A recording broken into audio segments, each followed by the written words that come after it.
한 번쯤 이런 생각 해보신 적 있으신가요? 나는 왜 이렇게 안 될까? 분명 열심히 했을 겁니다. 시간도 썼고 에너지도 쏟았을 겁니다. 그런데 결과가 없습니다. 그러면 자연스럽게 이런 결론이 납니다. 나는 원래 이런 걸 못하는 사람인가 봐. 운이 없는 사람인가 봐. 재능이 없는 건가?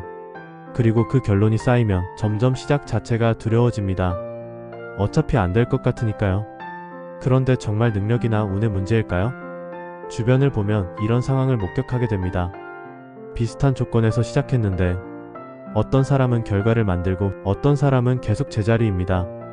학벌이 더 좋은 것도 아니고 환경이 더 좋은 것도 아닌데 결과는 다릅니다. 그렇다면 능력 차이가 아닌 다른 무언가가 있다는 겁니다. 그게 뭔지는 정확히 모르지만 부족하다 싶은 걸 찾아 다시 시도해봅니다. 이번엔 다를 거야. 이번엔 더 열심히 하자. 의지도 있고 절박함도 있습니다. 이번만큼은 다를 것 같은 확신도 있습니다. 그런데 방법은 지난번과 같습니다. 결국 결과가 또 나오지 않습니다. 이번엔 진짜 열심히 했는데. 그러면 머릿속에서 다른 이유를 찾기 시작합니다. 그리고 잠시 쉬다가 또 시작합니다.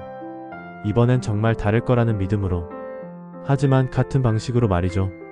이 루프가 반복되면서 시간이 가고 자신감이 떨어지고 나중에는 이렇게 됩니다. 나는 역시 안 되는 사람인가 봐. 또 실패했어. 계속 실패하는 사람들에게는 능력과 무관한 4가지 공통점이 있습니다. 하나씩 보겠습니다. 첫 번째, 같은 방식을 반복합니다. 결과가 안 나오면 보통 어떻게 하나요? 더 열심히 합니다. 더 오래 합니다. 하지만 방법은 바꾸지 않습니다. 더 열심히는 양의 문제이고 방법을 바꾼다는 질의 문제입니다. 양을 늘려도 방향이 틀렸으면 결과는 달라지지 않습니다. 두 번째, 피드백을 무시합니다. 실패는 사실 굉장히 중요한 신호입니다. 지금 이 방식이 효과가 없다는 신호. 그런데 많은 사람들이 이 신호를 받아들이지 않습니다. 이유가 있습니다. 내가 틀렸을 수도 있다는 걸 인정하는 게 생각보다 훨씬 불편하기 때문입니다. 그래서 다른 곳에서 이유를 찾습니다. 운, 타이밍, 환경, 주변 사람. 물론 그 요소들이 영향을 미치는 건 맞습니다. 하지만 그것만 이유라면 같은 조건에서 다른 결과를 내는 사람은 어떻게 설명할까요? 피드백을 신호로 읽지 않고 변명으로 덮어버리는 순간 변화의 가능성도 함께 닫힙니다. 세 번째, 결과보다 감정에 집중합니다. 실패했을 때 우리는 2가지를 할 수 있습니다. 분석하거나 느끼거나 왜 안 됐지? 어디서 틀렸지? 아니면 기분이 안 좋다. 자존감이 떨어진다. 의욕이 없다. 이런 감정적인 반응이 나오는 것은 자연스러운 일입니다. 당연히 실패하면 기분이 나쁩니다. 중요한 건 감정에 몰입되는 게 아니라 적절히 멈추는 것입니다. 감정은 이해해야 합니다. 하지만 결과는 분석해야 합니다. 이 2가지를 구분하지 못하면 감정을 추스르는데 에너지를 다 쓰고 정작 바꿔야 할 것은 그대로 남습니다. 그리고 다음 시도에서 똑같은 결과가 나옵니다. 네 번째, 바꾸는 시점을 놓칩니다. 이게 가장 결정적인 공통점입니다. 사람은 대부분 완전히 지치고 나서야 바꿉니다.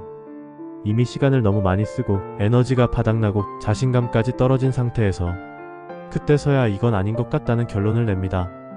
하지만 그 상태에서 다시 시작하는 건 처음보다 훨씬 어렵습니다. 반면 결과를 만드는 사람들은 완전히 무너지기 전에 바꿉니다. 조금 이상하다 싶을 때, 결과가 기대보다 조금 부족할 때 그 신호를 무시하지 않고 방향을 조정합니다. 이게 같은 시간 안에 더 많은 걸 배우는 방식입니다. 4가지 상황을 보고 이제는 바뀌어야겠다 생각하시죠?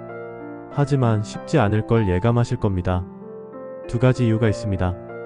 하나는 매몰 비용입니다. 이미 시간을 많이 썼을수록 지금까지 해온 방식을 부정하는 게 더 고통스럽습니다. 여기까지 했는데 이걸 바꾼다고? 이미 투자한 것들이 아까워서 계속 같은 방향으로 밀게 됩니다. 다른 하나는 자기 확신입니다. 열심히 해온 사람일수록 내가 이렇게 했는데 틀릴 리 없다는 생각이 강합니다. 피드백이 와도 내가 더 잘 알아로 막아버립니다. 이 2가지가 합쳐지면 알면서도 바꾸지 못하는 상태가 됩니다. 그렇다면 어떻게 해야 할까요?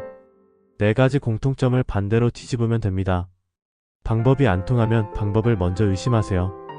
더 열심히 하기 전에 이 방법이 맞나를 먼저 물어보는 겁니다. 실패를 신호로 읽으세요. 왜 안 됐는지를 딱 한 가지만 찾아보는 겁니다. 원인 하나를 찾으면 다음 시도가 달라집니다.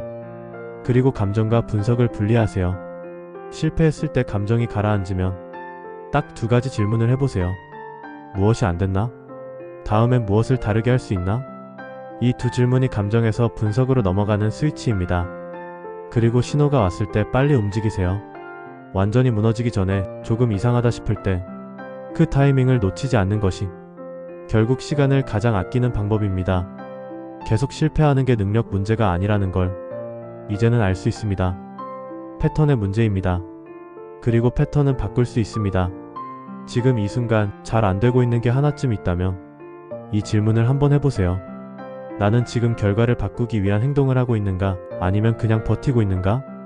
버티는 것도 용기입니다. 하지만 같은 방식의 반복은 용기가 아니라 고집일 수 있습니다. 노력은 필요합니다. 하지만 방향이 맞아야 그 노력이 결과로 연결됩니다. 지금 필요한 건 더 많은 노력이 아니라 다른 선택일지도 모릅니다. 여기까지 봐주셔서 감사합니다.